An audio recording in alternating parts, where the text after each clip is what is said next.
Welcome back to everyone tuning in for Sci-Fi 2020. It is my honor to welcome His Excellency Tomáš Petříček, Foreign Minister of the Czech Republic. The floor is yours, sir. Excellencies, ladies and gentlemen, allow me to thank the Observer Research Foundation for putting together this 10th edition of India's flagship conference on technology, society and security, despite the challenges posed by COVID-19. Over the last few days, many participants made the point that the global pandemic has highlighted our deepening dependence on digital technologies. These can be used as a force for good, as was shown. However, we must be mindful of the increasing risks and challenges too. A concrete example, hospitals in my own country were recently targeted by malicious cyber actors. These attacks are particularly deplorable as they come amidst a global health crisis. And they remind us that we must take cyber threats seriously and work together to increase our collective cyber resilience. The increasing use of digital tools for surveillance and censorship is another troubling trend and a serious challenge to human rights of our citizens, including the right for privacy and the freedom of expression. If we are not careful, our digital future might mean that digital technologies stifle human freedom rather than enable it. Many governments have responded by urging the international community to ensure the rules-based international order is upheld in cyberspace as much as in the physical world.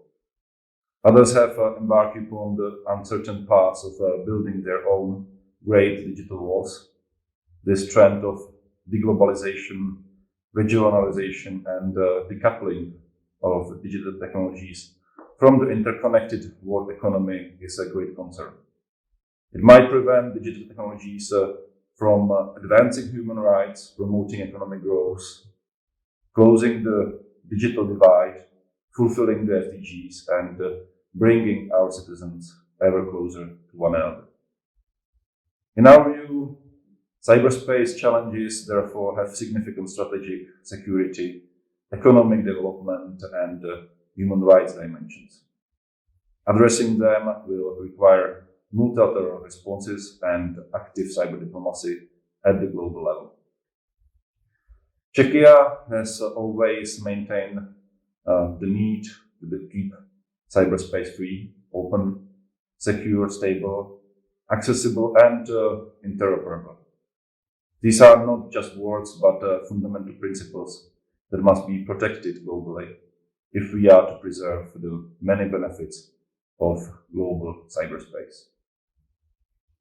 As for freedom online, we are confronted with a growing polarization between democracies and authoritarian regimes over the use of ICTs. Indeed, our growing dependence on digital technologies creates new avenues for intruding into the privacy of our citizens. Serious concerns arise from mass surveillance and non-transparent data collection by private companies and governments, enabled by facial recognition, or from mandatory use of government-sanctioned apps and the possibility of installing backdoors or other harmful hidden functions into ICT products and services.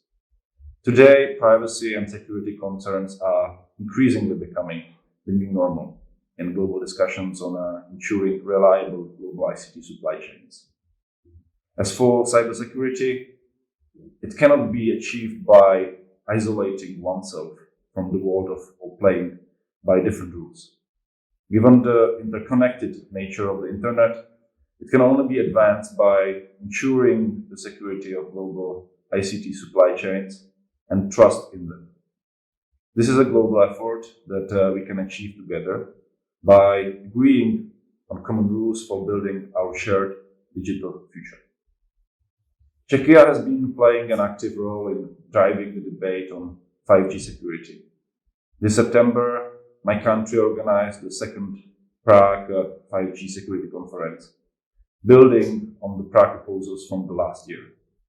Working with partners from all over the world, we have agreed that ICT suppliers should adhere to the principles of transparency, fairness, market competition, and stringent data protection standards. This approach is not designed to exclude. It aims to protect end users, build confidence in ICT products, and preserve a truly global market for interoperable digital tools and services.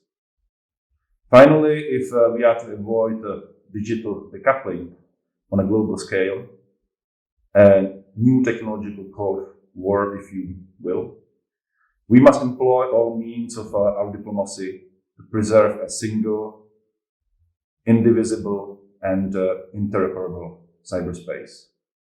To conclude, in confronting the challenges of emerging digital technologies, Czechia is firmly in favor of multilateral approach. We strongly believe that our shared digital future can only be secured by joint action. Today, we are working with many partners, including with some of the colleagues who spoke before this week. We aim to increase our collective resilience to cyber threats and to strengthen the protection of medical facilities from cyber actors through UN action. I'm confident that if we join forces in multilateral settings, we can successfully address other cyber challenges and avoid the digital decoupling that would ultimately benefit no one. Thank you.